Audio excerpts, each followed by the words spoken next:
being here. Thank you to our panelists. I'm excited to host this panel. I'm admittedly a little bit scared of it as well because I am far from an expert on AI, but I would assume that a lot of people are probably in that same boat. So we have a lot to dig into. I think there's still a lot that we don't know in terms of potential use cases or risks that may come to bear as the adoption of these capabilities ramps and evolves over time. But yeah, really excited to dig in here with people that I really respect that I think are with their companies that are I think at the forefront of pushing the AI conversation forward. So looking forward to digging into it. But just wanted to start here as we think about maybe just level setting a bit. With the conference last year, there was a ton of talk of AI, generative AI. We're sitting here a year later. I think the question is, are we moving faster or slower than you would have expected sitting here a year ago? And you can maybe frame that in the context of your individual companies, the industry as a whole, however you want to take it. And I don't know if anyone wants to volunteer to start, but. Yeah, I'll start. Sukaran, CFO at Docebo. I think, so just perspective, our company is a learning management software company, so we serve around 3,700 enterprise customers in terms of solving the problem from a learning management perspective. So the typical use case of our customers, customer education, partner education, employee onboarding, compliance, sales enablement, so on and so forth. In our world, I would say that there's real problems that are solvable using AI. We've had one product that's been in the market for the last 3 years, which automates content creation, which is a pretty easily understandable, perspective that content should be automated using AI. We have a product. Effectively, what it does is it takes the content of the customer. So someone like an AWS, which is a customer of ours, will utilize Shape, which is our product, automate. It will create a micro learning pill from any output that you include in the product. So let's say it's a 500-page operating document. It will take that, create a micro learning pill within seconds with the voiceovers, the background, convert it into 50 different languages in real time. And now what you've effectively done is automated content for the customer and taken productivity 10x faster, at the same time reduce their cost to produce content, which is very specific to the end customer, by, close to 1/3 of what it would have been initially. So where you can actually demonstrate ROI from a productivity perspective or reduction of actual cost that they would have spent, I think that has been monetized and can be monetized. I think the biggest question that all of us are probably debating is certain features, functionalities that AI is going to solve. Does that help you monetize it, or does that help you win more customers?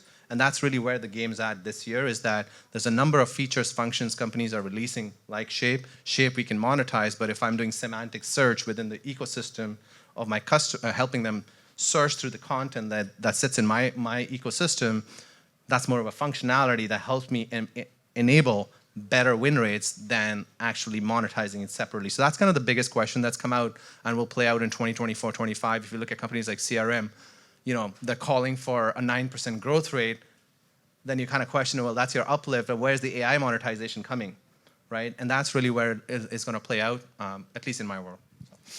Yeah, I kind of think about it on 3 horizons in terms of how fast are we going compared to expectations. There's sort of, what am I seeing, and then how is Coursera doing, how's our organization going, and then where are our customers, and how are customers adopting, and what was their understanding. From my perspective, when ChatGPT came out, I totally freaked. I mean, it was more startling to me than any technology, more than the iPhone, for me at least. I was an English major, and I'd never imagined that a computer could produce strings of words that made sense like it did. And I was like, whoa, this is crazy. And then when GPT-4 came out, just a few months later, then I was like, oh my God, I connected 2 dots, and I thought it was going to continue at that rate. We started talking about AutoGPT and agents. This was in March of 2023, and I just thought, if it continues at this rate, I don't know what's going to happen in the next 12 months. I think a lot of what we saw in the early stages was people had the technology ready, and it kind of hit the world by surprise, and so it felt like a really rapid rate of advance on the technology. but it has calmed down a little bit. Like I was panicked that by the end of 2023, agents were going to be actually buying things on Amazon and doing all these things, and that has not really happened. What I have been impressed by is the reasoning capabilities of the model is not just OpenAI net. Like Gemini Pro is quite good, and Claude is 3.0 is quite good. So there's more models that are really good than I thought. And I just got access to Google Gemini Pro 1.5. I've been a big believer in context grounding, which is putting into the prompt the knowledge that the large language model needs instead of fine tuning. And I was waiting for that window to get bigger and bigger, because then I could say, here's what I need you to know to help me. And if that got sufficiently big, it could know a lot of stuff. And originally it was like 8,000 tokens, which is maybe 5,000 words, which is not bad. And then it went to 32K and then 128K for GPT 4 Turbo. But with Gemini Pro 1.5, it's now 1 million tokens. And I've been using this for like the last couple weeks. I can put in everything about my company, our strategy, our goals, the org structure, almost everything. And the reasoning capability is pretty freaking good. So I am now routinely just talking to Gemini Pro routinely. I have all my prompts ready, and it's really quite startling. So deep down, I'm feeling like things are moving super fast because of some of these capabilities. In terms of Coursera, we'll talk, I'm sure, more about what we're doing all together. And I'm pretty happy with that. I always wish we could be going faster. But customers, I think, are just kind of overwhelmed. I mean, customers are overwhelmed. It's not that it's hype, it's that it's hard. People don't know what to do. They don't know where to start. They don't know where the value is going to be. They're not sure where to monetize it. They're worried about risks and inaccuracies. It's a complicated situation that's moving really fast. And I think for a lot of folks, it's kind of paralysis. Yeah, that was really well said, what he said. No, I had a very pedestrian answer, which is I actually think we're sort of on pace with what I thought, which is, to your point, like the initial was, wow, this is crazy. But then, like with any new technology, there's sort of I think you framed it well, there's like a pent up sort of release of that. And then like we're seeing the work of years that comes to fruition. And then it's, slows down or perceives to slow down a little. I actually think I've been looking for analogies, and I think a strong analogy is if anybody who can remember back into the like early 90s when sort of the internet was starting to be a mainstream thing and every business was going to be massively disrupted overnight on the internet. And here we are, how long have we been saying education is going to be massively disrupted overnight on the internet? And so that's not I don't represent that as a negative or pessimistic view, but just as I think that Gen AI is a really powerful technology capability and has profound implications for everything that we're doing, but it's a technology that needs to be applied. I'm sure we'll talk more about that too. And so I actually think that, we're not going to see overnight transformative, like businesses go away and new ideas happen, et cetera. I think it's going to be, we're going to see bumps along the way in terms of stair-step function changes as the models get better and have more capabilities. But I think it's going to be, we're in this phase now of like, okay, the cool new thing is out there, and now what are all the practitioners going to do with it? And how are we going to build it into applications that fundamentally transform specific workflows or specific industries? And yeah, there's going to be disruption in particular jobs and whatnot, but I don't think that's all going to happen like suddenly overnight, every knowledge worker is going to lose their job. I think we're going to see efficiency gains and et cetera, et cetera. So I'm sure we'll talk more about that too. Yeah, I would agree, and I think my mind is sort of divided into the capability and capacity of the technology, which has sort of blown me away for all the reasons that you just named, and then the productization. And the productization perhaps predictably has trailed. Maybe it trails a bit, my expectation. But from a learner's perspective, they don't sit down, as Jeff does, with all these questions and all this data. And often the characterization of the learner is that is their circumstance, right? They sort of sit down like, thank God, a chatbot. I have all these questions for the chatbot.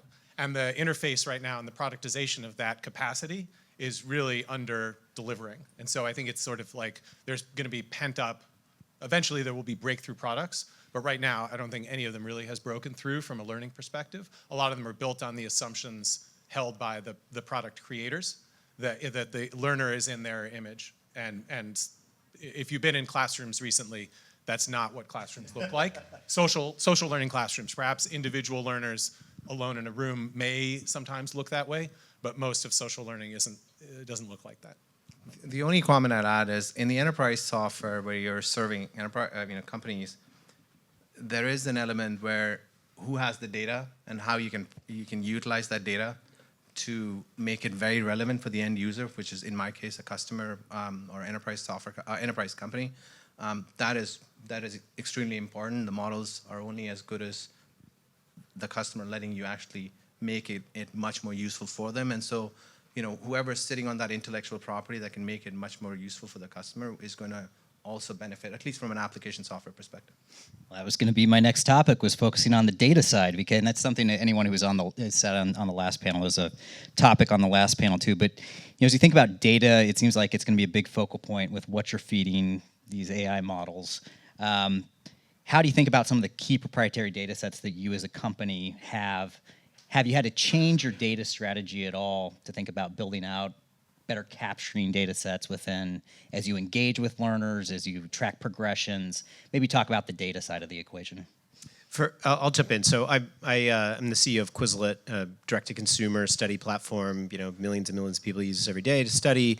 So we have lots and lots of data, and we've been and there's content. There's the content of what the materials that people are studying, but kind of the data asset that we have that we think is really valuable is the data of actual study. Like, what's the progression of things you're studying? What are you getting right? What are you getting wrong? When you get things wrong, how are they wrong, et cetera? And we've been using ML, like data science and AI is not new. Gen AI is relatively new, but we've been talking about, we just keep calling it different things along the way. But we've been using data science and machine learning for a long time. And I think what's happened now is that we can start to really activate that data in a really meaningful and direct way that maybe, before it took a long time and really, really specialized data scientists to do something useful. And that useful thing that we could do was a model that could do a small personalization feature or something like that, right? But now suddenly we can activate that data set in a really powerful way. And so, yeah, we think all the time about, okay, what are the, obviously there's a privacy angle of this as well, of like what should you collect, what do you need, et cetera. But like, how do we aggregate that data on behalf of the learner? Because now we feel like the cycle time for us to give it back to them in some useful form, in feature set, personalization, et cetera, is so much faster. So it's just tremendous. Yeah, I guess I would add, when we first started using the generative AI, like you said, we have a lot of ML models we built over the years, which like put this message up, predict the probability. At exactly the right time. Predict the probability that this person will click on this message, and if it's higher than this, put the message up. Like that's what it was doing. And that has now turned into like a personal tutor that talks to you and helps you explain concepts. It's like, okay, that is a completely game-changing innovation or evolution of what's happened. We made a decision pretty early on. Right away, we were thinking data moats. Like, what could we do that's totally proprietary?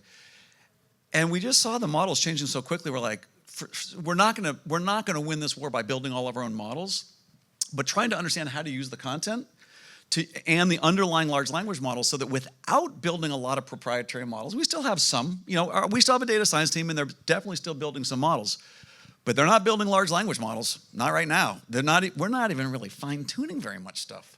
We are really trying to figure out how to, for someone who could use some benefit of a practice quiz or an answer to a question or a recommendation on what to learn, it's how can you find the right content from somewhere around Coursera and send it with the question into the right LLM to give a really valuable answer that's presented in a great way. But we're not investing in LLMs a lot, right? I mean, almost at all. It's going so fast, and we're getting so much value out of it that we're trying to differentiate more on the context of the content around it, as opposed to like the parameters that are in your ML models. I think from our perspective, I'll say that, as a learning management software company, we have the privilege to sit on the intellectual property of the customer. So then the next question is, I'll just give you an example so it's relatable.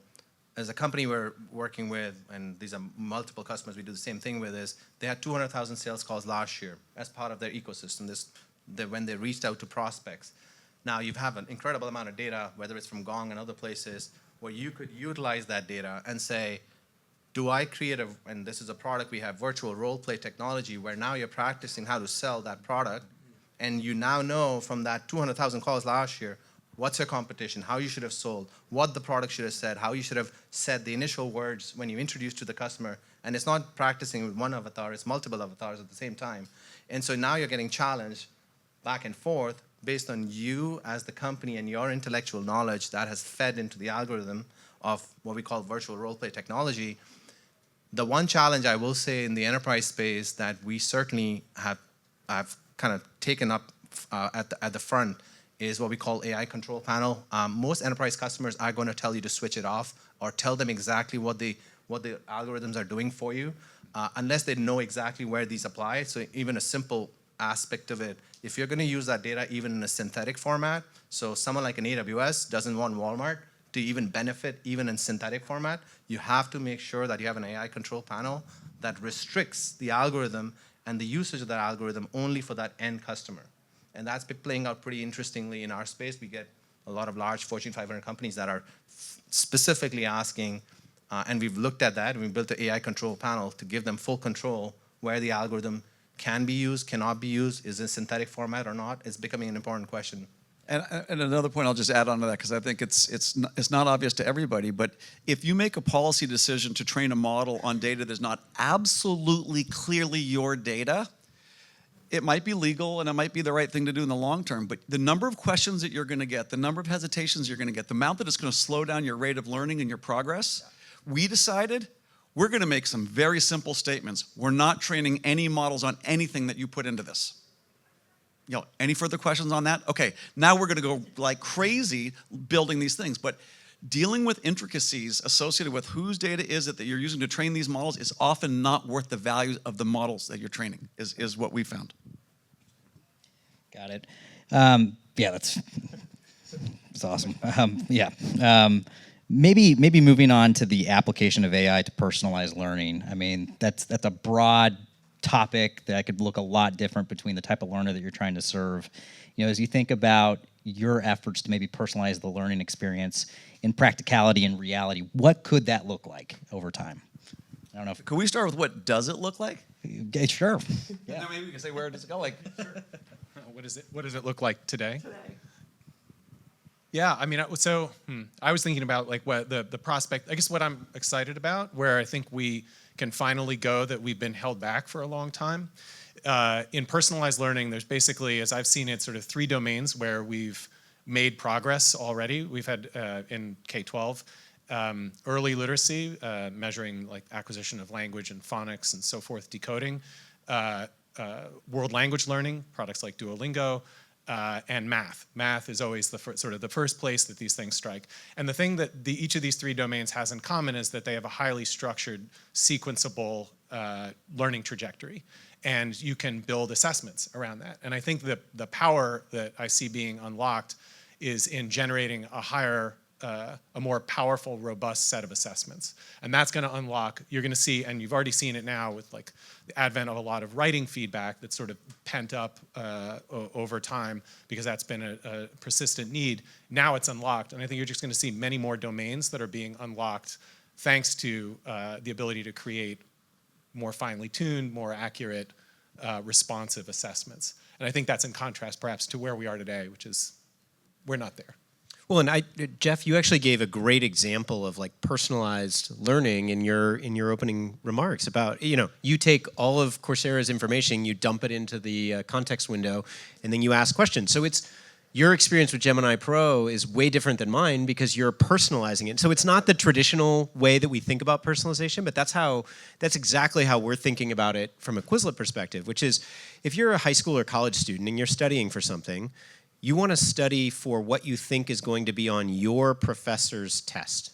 That's the job to be done is I'm going into my midterm, I got to sit for an hour and a half with the blue book. What do I think is going to be on that test? Because that's what I want to study. And so for us, personalization is, well, wow, if I can take an LLM-based application and I can dump in everything we know about the course, everyone who's ever studied for that course in the past, because by the way, the professor's taught this course for the last 6 semesters, and then say, hey, generate a study guide for me based on all of that context. That's like a really personalized, so it's not personalized down to that individual per se, but it's actually personalized exactly like the job that they need to be done for them. And so that's that's what we're doing.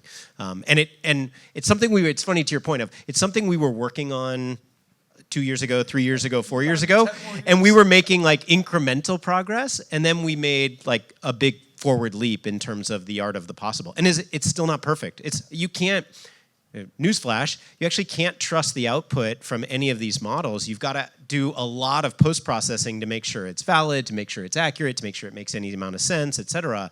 And one of the other interesting, I don't know if we'll get to this, but one of the interesting things we found, at least in students, they're like super skeptical about AI right now because authoritativeness and accuracy really matters when you're studying for something, especially if you're studying for an exam or for a test or something.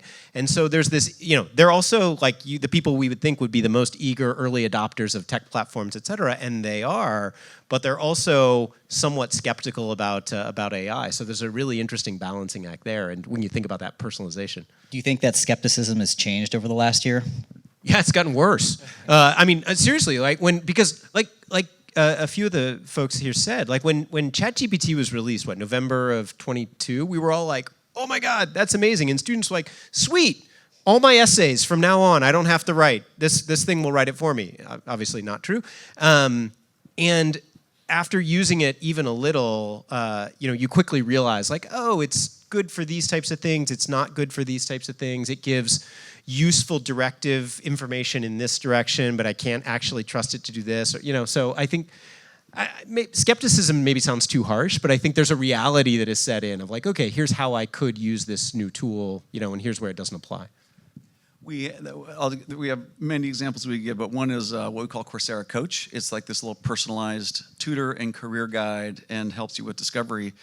But just within the tutoring side, so all 7,000 courses on Coursera have this little coach, which is kind of amazing that you can do that. But if you're not training the models and you just need the language of the course, Coach gets really smart on what's in the course. Because when someone asks a question, we find all the different parts of the course that might be relevant to answering it, and then say to the LLM, give an answer based on that stuff. So the stuff that we see people doing, I mean, this is live now. So we launched Coach in March of 2023. So it's been out to millions of people for a long time. And summarize this video. Well, people press that button a lot. How does this help me in my job?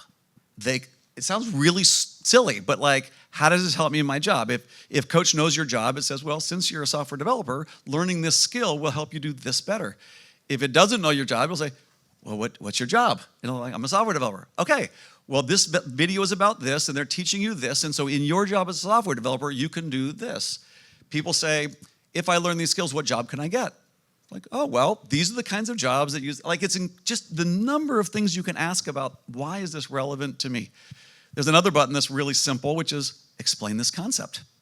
Someone doesn't understand something, it's like, explain this concept. It explains it. And you say, then you could, I still don't understand it. Da-da-da-da-da. Explain like I was a 10-year-old, blah, blah, blah. Like, it just keeps on answering your questions based on the context in the course until you get it. There's another feature that Coach has, which is give me practice questions. And what Coach can do is it can look at the questions that you're going to be quizzed on. Don't ask me those questions because those are the ones I'm like. Then it looks at the learning objectives and all the transcripts, and on the fly starts generating random questions, not random, but like personalized questions to you. You give the answer, it says, well, not quite right. It can tell you what you got wrong or what you need to study, and here's the clip to watch. It's mind-blowing. It's absolutely stunning. And so, yeah, people are clicking on these buttons. At first, they think it's like a support chatbot, and so they don't click on it. But once they start using it, they're like, whoa, this is like I have a real tutor here who's helping me.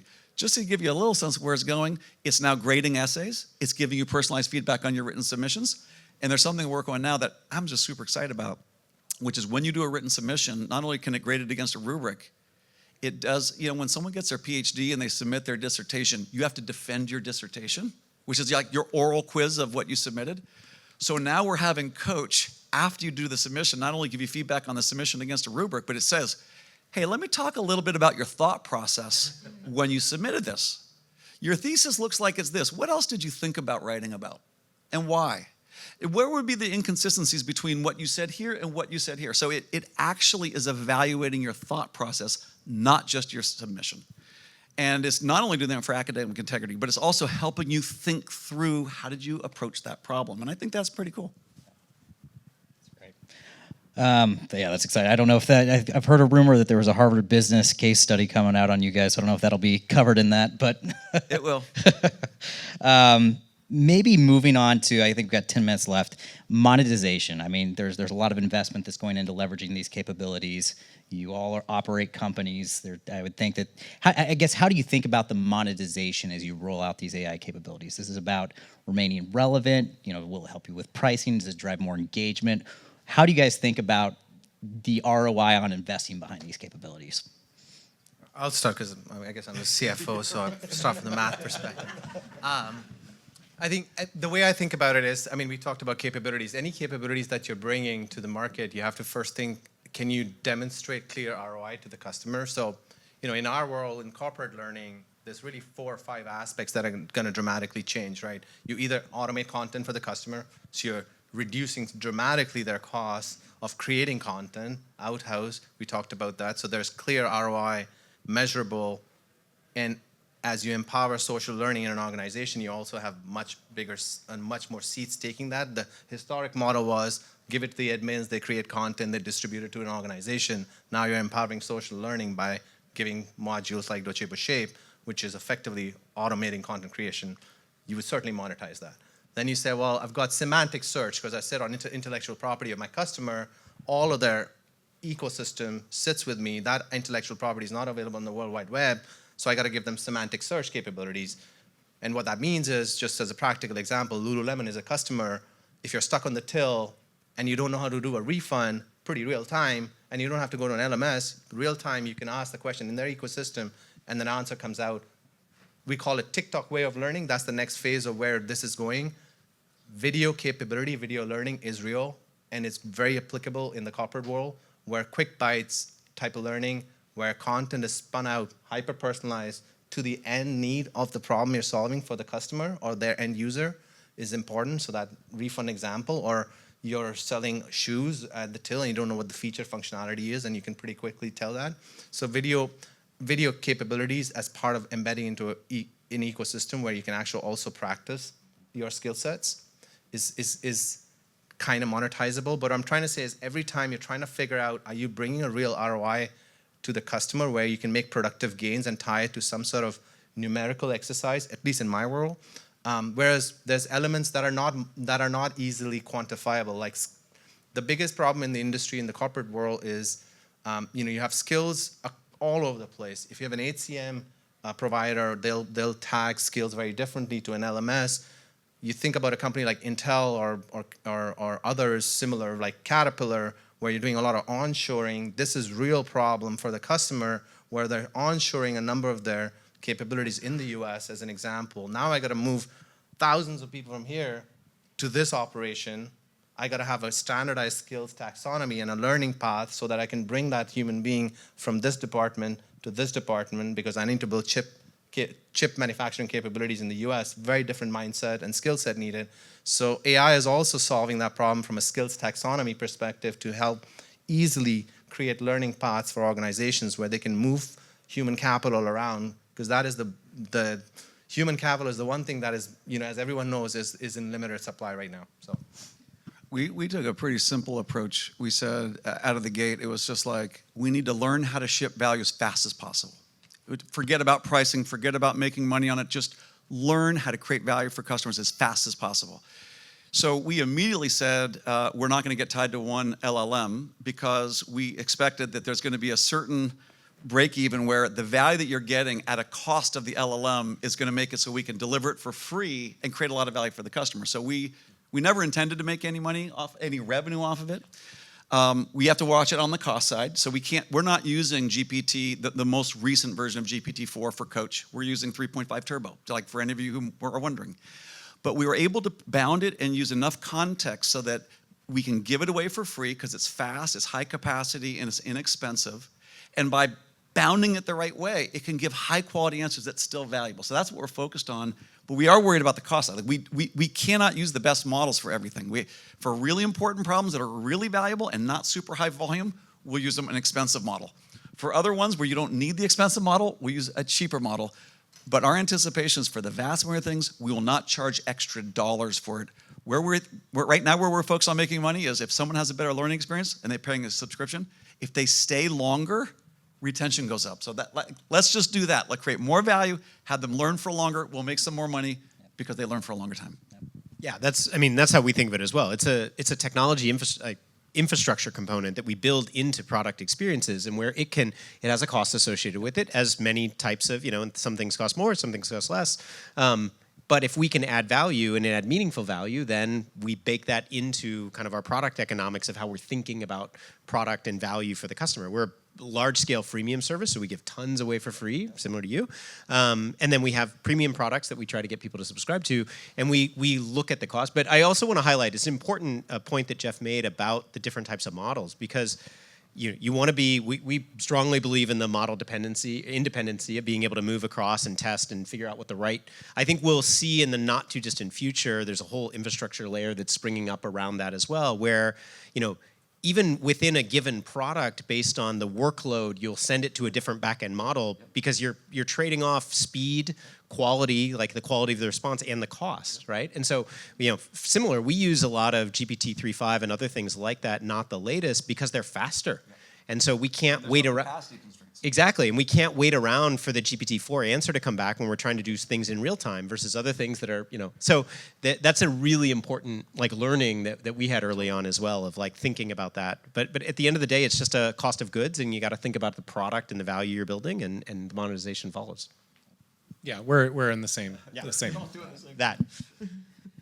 Great. Well, we've got 3 minutes left. I just want to, as we think about maybe 3 to 5 years down the road, what are you hopeful that your companies can provide leveraging AI that you can't right now? And maybe we've talked about a little bit with the personalized learning experience, but just maybe what are you hopeful that you'll be able to do that you can't right now? I mean, in 3 years, if I just look at what we've been able to do in the first year and the rate of change of the underlying things, I could just start riffing off the top of my head. It should be able to do almost everything for free in any language, totally personalized. It will be, the biggest question really is, will humans be able to keep up with the rate of change that the organization is demanding from them, and with the learning that requires, learning new skills, but also learning how to do your job differently with different people. Just the social change, the work change management is going to be really, really hard. So that's why. We're going to help people not just learn something, be able to deal with change. Yeah, I think it's funny when you asked the question. I thought, I actually flipped to what won't we be able to do, and so. But the thing is, in learning, the thing that I don't think we'll be able to do is replace the educator to human spark and interaction. I think if you look back, all the amazing innovation that's happened in the last 100 years around education, and the one thing that nobody's been able to figure out how to bottle up is that spark between an educator and an individual. And so I don't think we'll be able to do that. I actually don't think we'll be able to solve that. But what we can do is give both the educator and the student a bunch of tools so that they can spend all their time focused on that spark, that motivation, that human part of the experience that we won't be able to replace with technology, so that we can, all the things that we can use technology for to make that better, faster, easier, more personalized, more fulfilling, et cetera. So, but I don't think we'll be able to replace that human connection piece yet. At least I hope not. Soft skills are going to be important. Yeah, those two.